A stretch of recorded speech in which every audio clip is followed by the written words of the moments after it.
Welcome back to Whence Came You, a Freemasonic podcast featuring research papers and discussions related to Freemasonry. I'm your host, Brother Robert Johnson. This is episode 205. In the news, not a whole lot going on. We did talk a little bit about it last week on the Masonic Roundtable, the success of the lodges in Orange County, California. I have a lot of pride in that. I'm from that area, and I now live in the Chicagoland area, and not a day goes by that I don't think about how I didn't join Masonry in Orange County. It was always a really interesting subject to me, and I just never joined there. In fact, many a time I walked up to the lodge doors in Orange Circle where the Masonic Lodge is. I don't know if it's still there. I hope it is.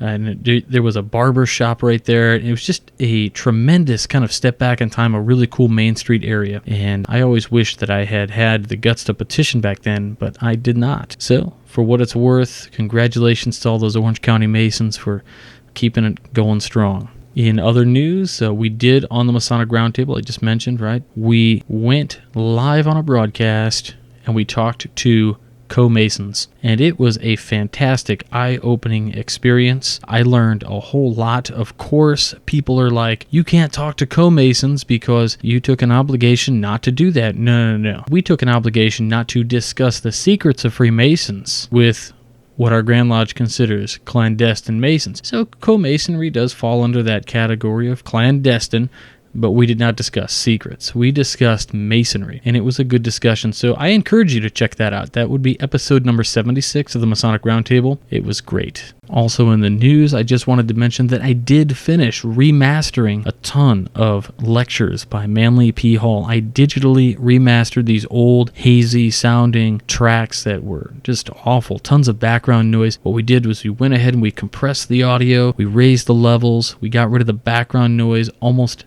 95% of the background noise is gone. In addition to clarity of the file is up, and it's 320 kilobytes per second dual channel stereo. So I think you'll be able to listen to these and enjoy them rather than barely get through them if you have them in the car or something like that. Now, for approval, I sent these back to Brother Gerald Brown, who is the man who got them to me to begin with. So pending his approval, once we get that, we will go ahead and we will find a way to put these out on the web for all of you guys interested.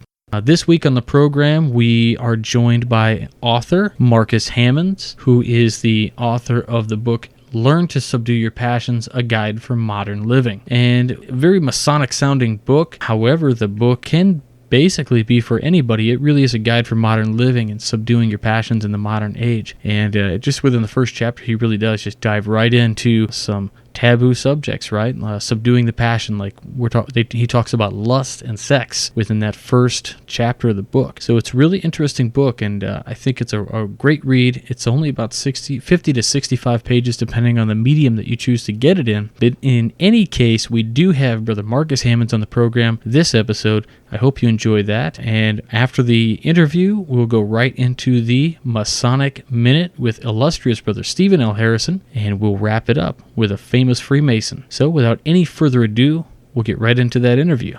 All right, everybody, if you were just tuning in, we're about to start an interview with Brother Marcus Hammonds. He is the author of a new book called Learn to Subdue Your Passions, A Guide for Modern Living. Thanks for being on the show, Marcus. Thanks, Robert. Awesome. Thanks for having me. Yeah, absolutely. So this new book, this sounds like a very Masonic title, Learn to Subdue Your Passions, A Guide for Modern Living. And I was lucky enough to listen to the first chapter. Brother Marcus actually has it on audio. And you know what's interesting is I wasn't really sure what I was going to hear in this first chapter of the book. And he dives right into the first thing is about lust. It was so interesting to hear something about really, so we always talk about subduing our passions. We say the compasses are to circumscribe us and keep us within due bounds. They control our passions. And what I find interesting about it is in Masonry, we take good men and make them better. And we always focus on the spiritual element of those things, and that's kind of these esoteric, teachings in Masonry. But here you have a real interesting guide to dealing with psychological and the current and how to live your life and be a better man, around people. It's an internal, but it's dealing with the things that we deal with day to day in real life. So you did a great job on that. I wanted to ask you if you could tell us a little bit about your Masonic journey, per se. No problem. Well, I first got my start about 20 years ago. Worked with some people that were Masons and Eastern Stars and got invited to join a lodge that I later learned was clandestine. I was with them about a year, didn't like how things were going, so I kind of wandered off and didn't think I was going to come back. Moved from Chicago to Washington, D.C., and there worked with another guy, and he invited me to join his lodge. It was the Prince Hall Lodge in D.C. called Pythagoras, but I didn't join there. But then I was prompted again by someone else at a different lodge, Fidelity number 20, that ended up being raised there in 2006. I would say about a year, then ended up moving back to Chicago and demitting to the lodge I'm currently at, which is King David Lodge number 100 in Chicago, Illinois. Once I started there, which is where I am now, I got started. It's a very active lodge. There's a lot of people that wanting to take positions of leadership, have been for years. I was like, oh, well, my time might not come with that. So let me just continue to, see where I can grow in other areas. So I ended up joining the consistory about 2 years later. That was eventually 2011. And our consistory is unique in that when you join, you go through some of the degrees like in most jurisdictions, but it's followed by 32-week course where you dive heavily into each degree, and there's a lot of literature that accompanies the study of all these degrees. And for a good chunk of the first 4 through 12, degrees 4 through 12, we keep going back to the passions, because there is where I really learned what the passions were. Because you come in and first degree, everyone answers to the question, what came you here to do? You're prompted to answer, to learn to subdue my passions and improve myself in masonry. That's the only time you hear about it. Right. It never really comes up again. It never really gets defined what the passions are and their remedies, but I definitely got that years later once I joined the consistory. And the light bulb didn't come on until like a couple of years later. And I was like, hey, there's got to be other people out there that have that same void. And that void could be filled with a book, which is kind of like a textbook. Right. Because I'm really encouraged about the spirit of doing masonry. Like you were saying before, you can get very in your head about it. It can be very intellectual, but, we see every day, brothers that are accused of unmasonic conduct where what they're learning isn't really congruent with what they're doing, how they're living their life, how they're treating other people. And then we see it in the world around us. There's news reports every day of people ascending in society to be judges, to be politicians, to be principals of schools. They reach these heights and yet end up committing very heinous acts that could have been prevented had they learned to subdue their passions on the front end. And that's why I feel like the subject of the passion is very good that it's introduced on the first degree, because the first degree acts like a foundation, and then you can build all these other loftier topics on a good foundation. But if you never learn to subdue your passions, then the building, your spiritual temple that you're trying to build, it could crumble.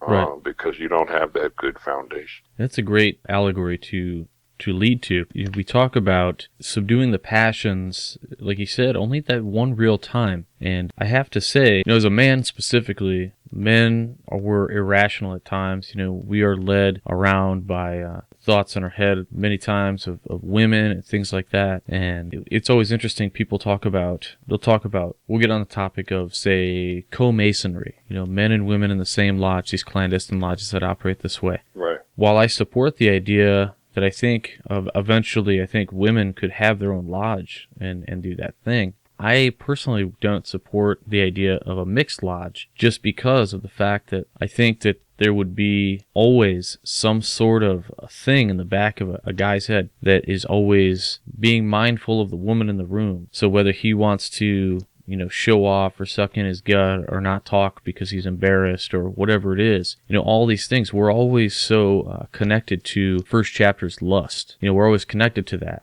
And I think that in a situation like that, I don't know that men could just sit around and be men sometimes because of our inherent animalistic nature, I guess you would call it. I always think about men and women as just animals. We're animals, and the passions really, we're animals that have the unique ability to make choices. And because of that, we have the same thoughts, the same animal thoughts that, everything has, except we have this weird, ability to say yes, no, give in, and struggle with those choices. Your first chapter, you went right into it. It was lust. You described lust as a super powerful feeling, and it causes you to sweat, and it causes your heartbeat to go. But it's not always about things of a sexual nature, but it's a great place to start, right, as you say in your book, because that's something that it's always a stipulation that men, that's always a driving factor in our psyches, our personalities, but, it's actually a human trait. Right. Women are the same way. It's just that it doesn't pronounce in the same manner. But you say it's a great place to start, and it really is. And so then you go into infidelity, serial infidelity, things like that. And,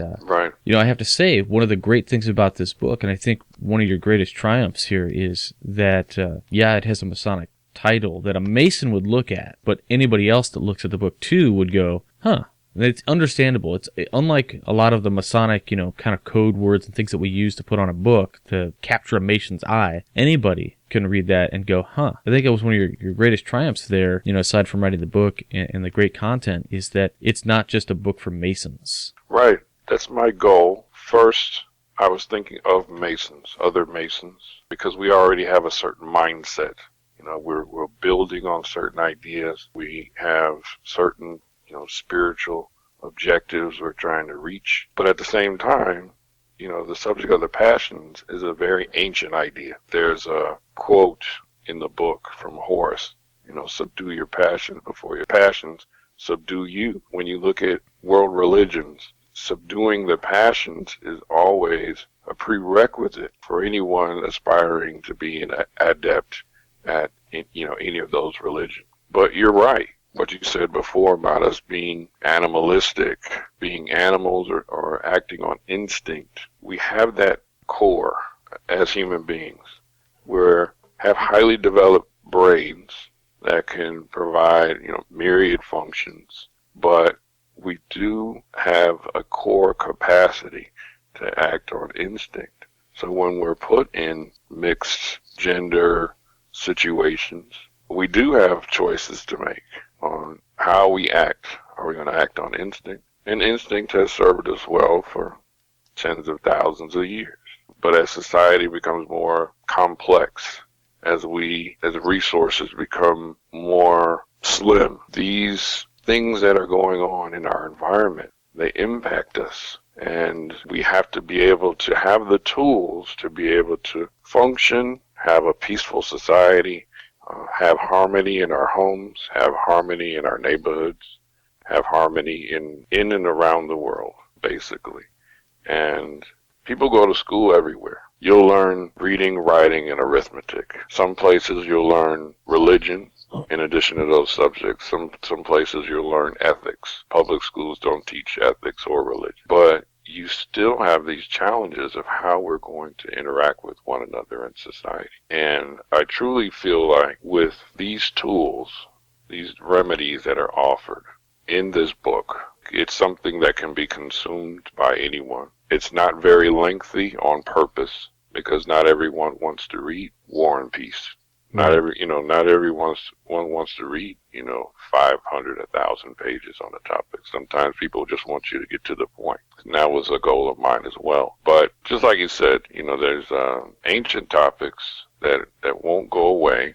I feel like there'll always be good and bad in the world. And it's just a tool that I feel is useful. That's why I added the little part to the title, A Guide for Modern Living, because the population of the world is only going to increase more and more. That's going to make things more tense between people, especially when it comes to resources or just getting around or just being in traffic. Right. Just functioning can become more and more frustrating.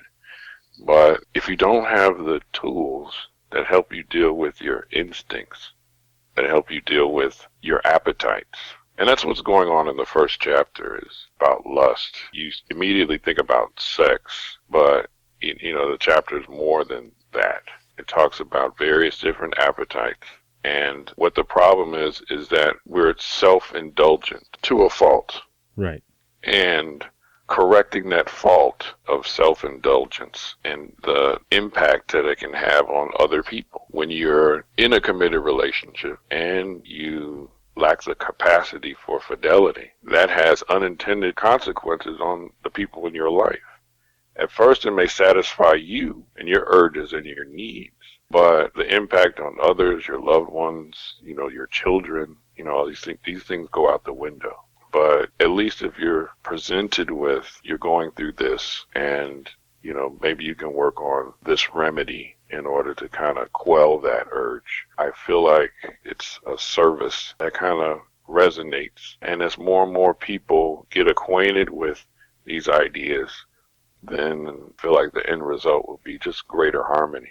Because we're not really seeing harmony today. We look at the news, and the news is kind of designed to kind of have us focus on bad things that are going on. There's a lot of people suffering. There's a lot of people feeling angst out there, feeling frustrated because they're not getting what they want, and, so on and so forth.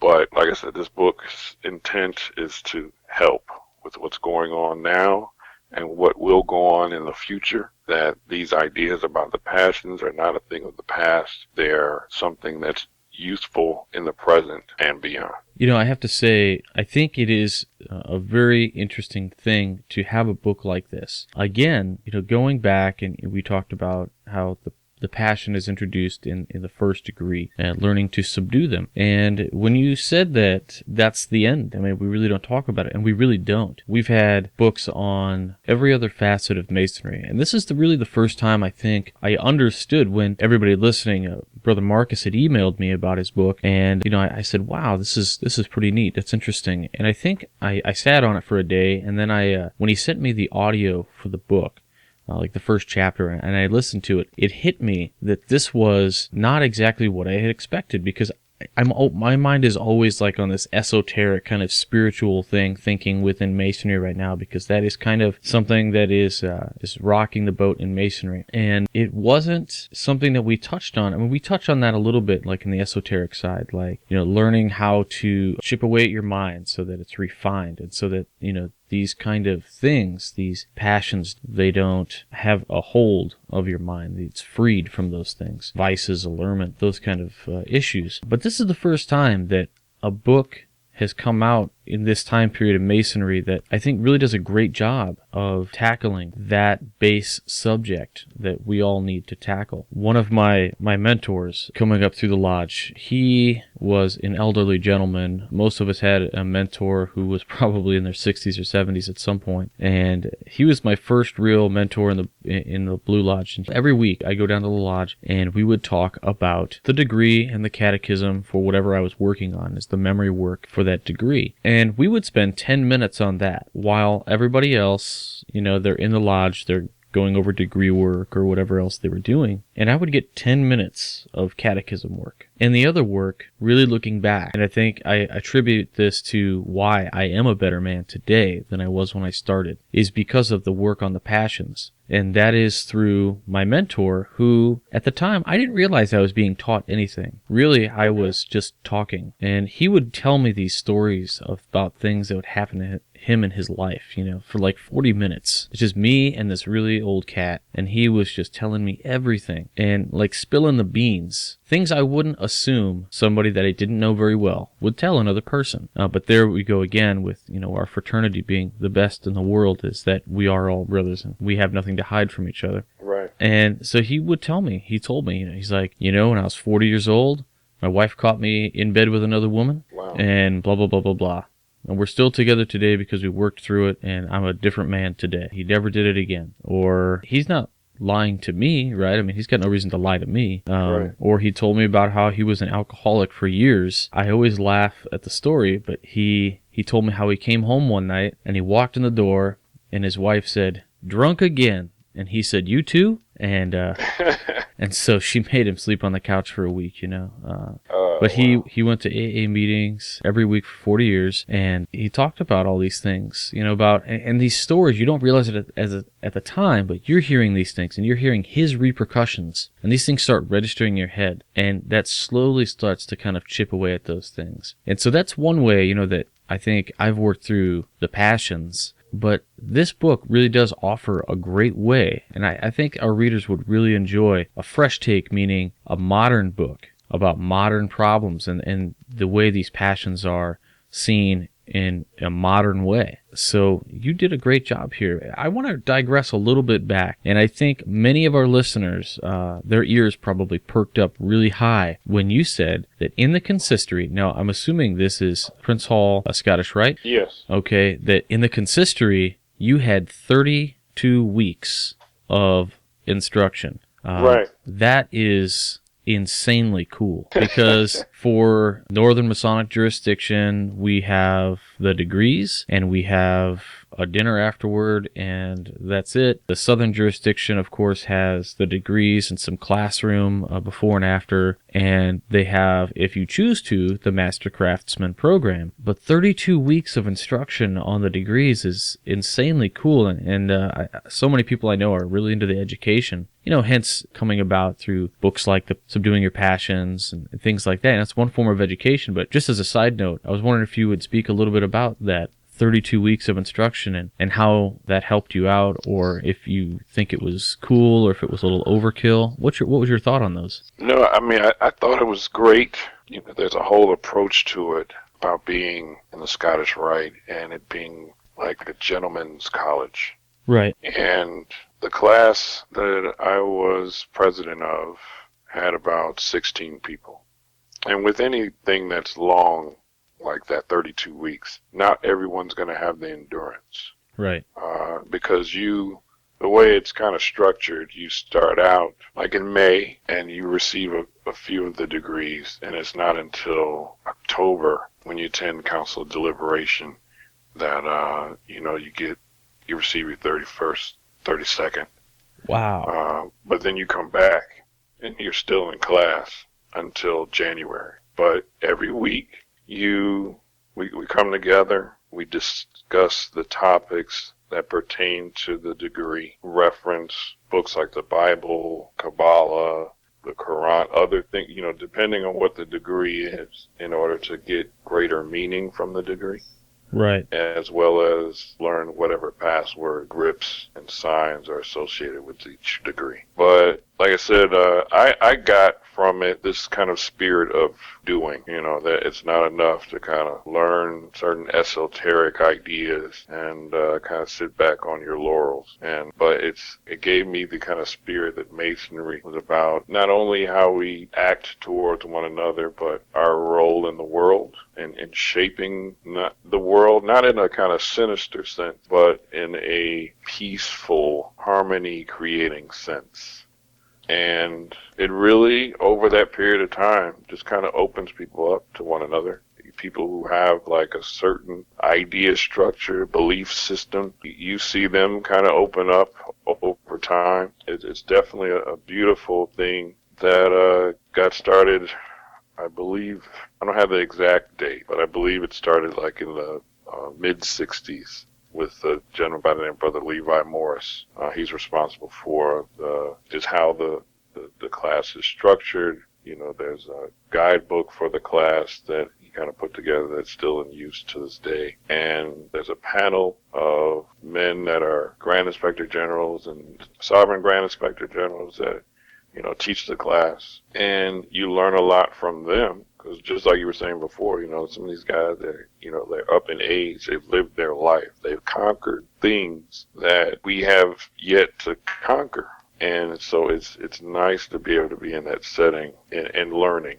And I just went back to the class a few weeks ago. And at first they had me sit with the panel and kind of talk about the book. But then I came back maybe 2 weeks later and I sat with the new class just to kind of see a different perspective. Right. And it really inspired me to kind of go back to get more information, to learn more, to, kind of reinforce things that I missed. And hopefully I'll get a chance to do that, this year. Because like I said, there's plenty of time left Oh, yeah. for the class. But it's great. It's definitely unique. Within Prince Hall, there's no other jurisdiction that does what we're doing. And that's part of why I felt the book would be useful, because people are thinking about, adding education programs. Yeah. And trying to put together some things. And this was the first class where everybody got a copy of the book. That's awesome. As a supplement for, all the other books that they had to get for the class. And thinking that as people think about what they're trying to do in order to, encourage people to learn, I felt like the book could be, useful to other people as well. Yeah, absolutely. When you talk about bringing it to a class, I think that's a great idea. What it does, I think, is as Masonry, as Masons, we are men of all different cultures, religions, backgrounds. And we all come together, and what some religions, have going on, like my brother-in-law, he has a men's group every week. Where it's a bunch of, it's a Christian fellowship of men who get together and talk about basically subduing their passions, being better men, that kind of thing. And they tackle that in a Christian setting. I think what's interesting about this book is it offers a way you could almost set up a men's group based on the book.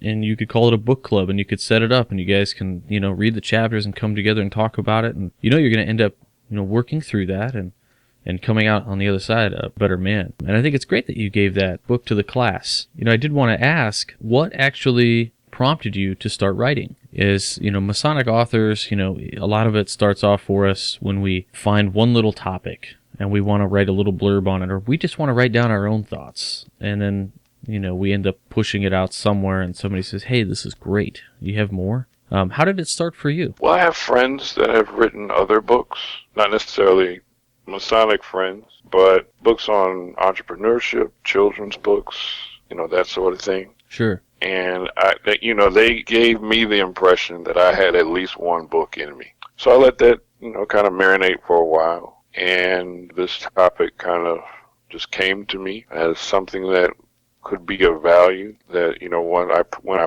put it together in a certain way, people could digest it and get a lot of value from it. So it started like that, just seeing other people do it and them, giving me the book, and eventually, it took with me, and this came out. And just like you were just saying, now that it's out, people are asking me, when's the next book? Right. Yeah. And but I want to get this, because writing was easy enough. It took a few months, then some editing, then some formatting. But the difficult part is the self-promotion, the selling, the visibility, right?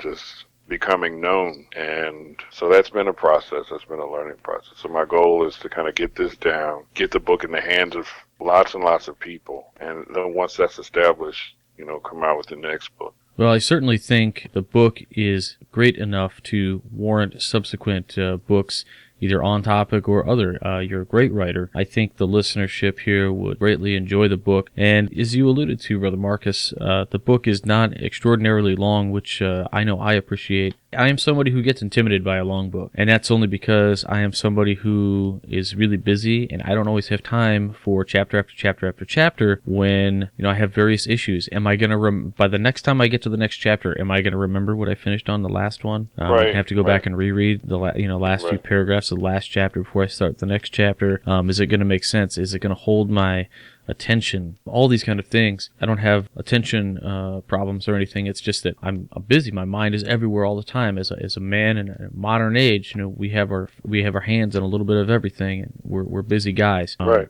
And I think this book is a great book at right around 50 to 65 pages, depending on the format in which you get it, whether you get ebook or you get a print copy. It reads very well. You can blast through it, but don't blast through it. I think read a chapter, wait a couple days, think about it. I think it's a great book for study when you can read a chapter and maybe sit down and write down your own thoughts and kind of go through it that way. And I think that might be a really good process if you want to use the book. That's how I think I would do it for myself, just because that's how I operate. And if I wanted to read the book and apply its message of Subduing Your Passions for a modern man in a modern age, that might be some good self-reflecting if you wanted the book to be even more effective. But it is That's one advantage of the paperback over the ebook or even the audiobook that will eventually come out. The paperback has discussion questions at the end of each chapter, which, like you were saying, you can use the questions for self-reflection, or they can be used in the classroom setting as well. That's really cool. I like the fact that there's the questions at the back. Right. Those are always awesome. I always enjoy books on, self-discovery, those kind of things that always have, at the end, they ask a question. And whether or not you want to sit down and answer that question, but you'll read it, maybe throughout the day you'll kind of think about that question and think about what you just read and how that applies, or how you're going to change some things in your life. Thanks so much for being on the show, Brother Marcus. I really appreciate it. No problem. Thank you for inviting me, and let people know that they can pick up the book at www.subdueyourpassions.com. I will do this. It'll all be in the show notes. Thanks again. Thank you. Have a good day. You too. All right, again, Brother Marcus Hammonds, thank you so much for being on the program. Very enlightening gentleman. I wish we could have talked for longer, but he actually had a family emergency, and recording on the weekends, a Sunday morning, we're both family men, so all you brothers out there, you know how it is. I would definitely recommend you check out that book. We will have links to not only that book, but also his website on the show notes for this episode number 205. And with that, we will go right into illustrious Brother Stephen L. Harrison's Masonic Minute. This week, something pretty darn cool. We're going to talk about Frank Land, one of the founders of the DeMolay.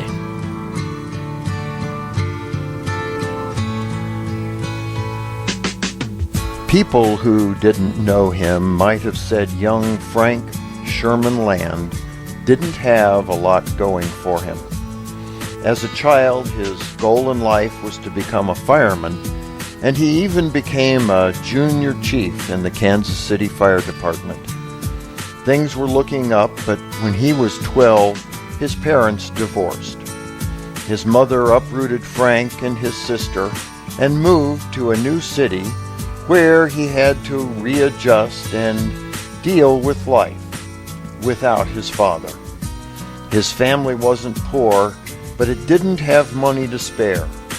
So in 1907, his family pooled what money it had and opened a small restaurant. His mother and grandmother cooked while Frank did the rest of the work. Predictably, the responsibilities of work and school clashed, and during his junior year, he dropped out. Ironically, most of the profits from the restaurant were to have gone toward his college education, an opportunity that never came. That opportunity did come, however, on his 21st birthday, when his grandmother gave him enough money to be able to join his grandfather as a Freemason. Brother Land embraced Freemasonry like nothing before. Raised June 29, 1912, at Ivanhoe Lodge number 446 in Kansas City, he quickly joined the York and Scottish Rites, as well as the Shrine, then topped it all off by marrying Nell Madeline Schwezeski in September 1913. Today, He is revered in the fraternity as the founder of its iconic youth group, the Order of De Malay.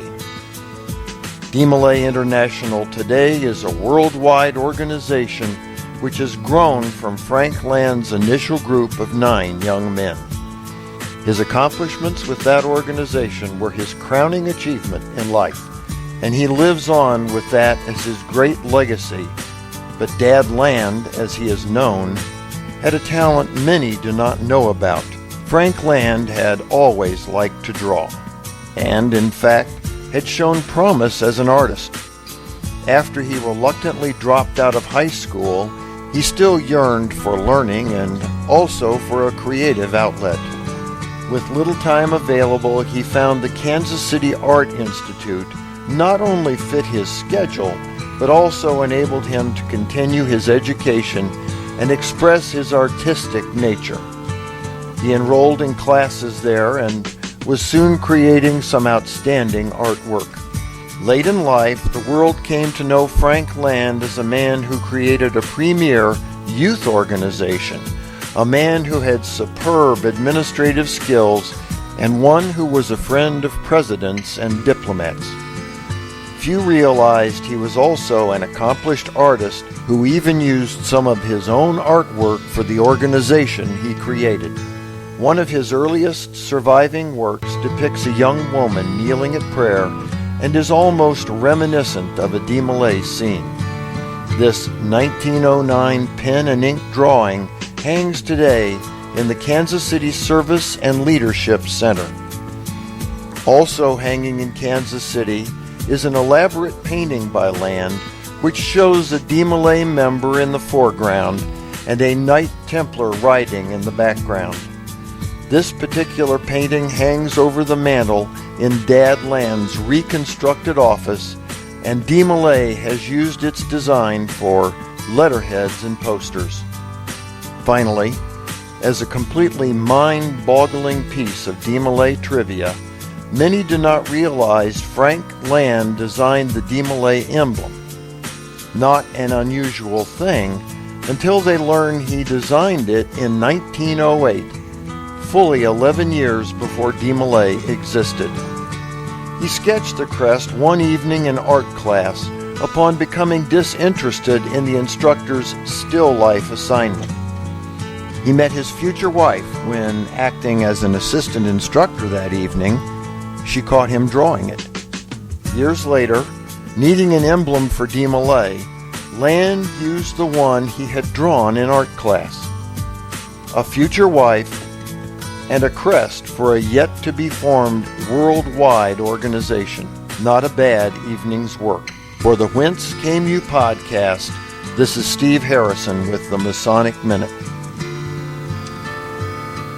All right, a fantastic segment as usual. I would recommend you definitely check out the book, Freemasons, Tales from the Craft, and his more recent work, Freemasons at Oak Island. That second one is amazing. I had a great time reading it. Both are phenomenal, but that other one, just being a newer book, is fresh in my mind, and it is tremendous. And it's only a couple bucks on Kindle, so go and pick that up. We'll have show notes to that as well. And if you enjoy these Masonic Minutes, be sure and check us out on YouTube, because we do publish the videos, which are put together by illustrious brother Stephen L. Harrison, and he sends them to me, and we put them out right there on YouTube in our channel. So check those out. And now we just have to pay the bills really quick. So if you like this program, go ahead and check it out on the podcast source application, which is now free thanks to all of the support we've been receiving. If you'd like to help this program out a little bit, then of course you can do a direct PayPal donation in any amount you choose, whether it's 50 cents or $5. Whatever you think the program is worth to you and whatever you feel like donating is much appreciated. It does go all right back into the show and pays for the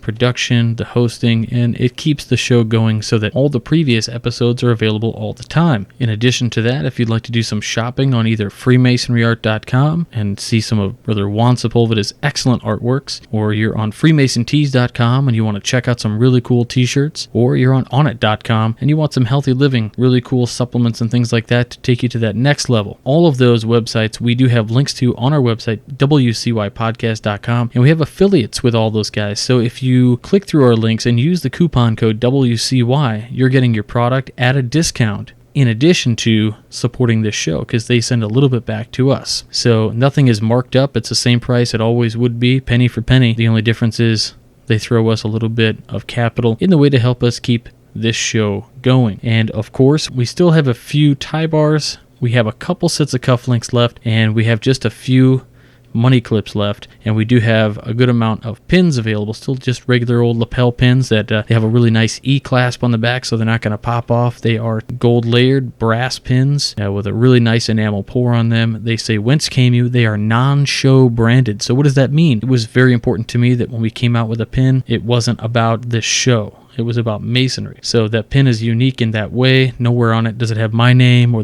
anything like that, or podcast or anything. It just says, Whence came you? So you can go ahead and get those and wear them with pride, and nobody's going to have to add, you don't have to talk about the podcast or anything. It's just a really neat, unique Masonic pin.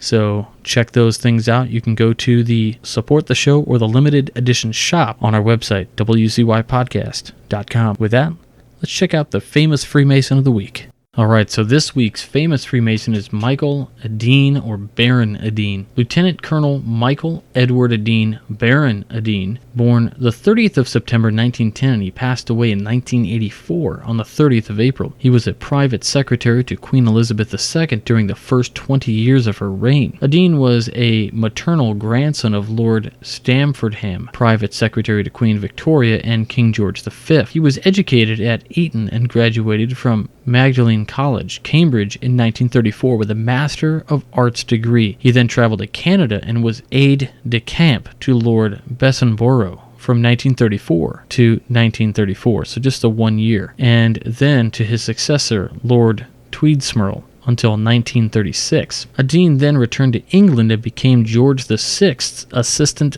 private secretary from 1945 after 5.5 years on active military duty, a post he held until the latter's death in 1952. He continued in that post for Queen Elizabeth until 1953, when he was promoted to private secretary and admitted to the Privy Council. In 1961, during a royal visit to Nepal, he was credited with a share a tiger kill with Sir Christopher Bonham Carter in the Royal Tiger Hunt. The tiger shooting role had fallen to him after the Queen had declined the Duke of Edinburgh and had been unable to shoot due to having his trigger finger in his splint, and the then Foreign Secretary Alec Douglas Home had missed twice. In 1959, Adine received the Grand Decoration in gold with sash for services to the Republic of Austria, and in 1972 he was given a life peerage as Baron Adine of Stamfordham in the county of Northumberland. His wife died in 1994. His son, the Hon Edward Adine, CVO, a noted barrister, was private secretary to the Prince of Wales, 1979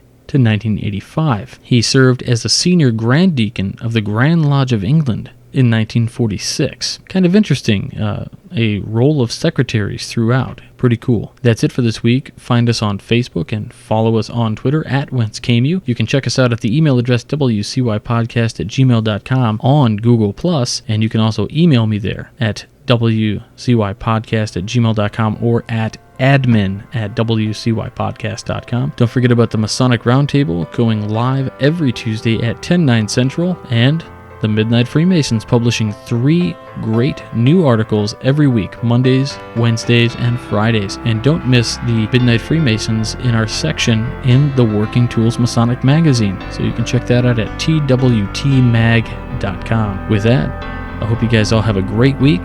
Stay on the level. For Whence Came You, I'm Robert Johnson.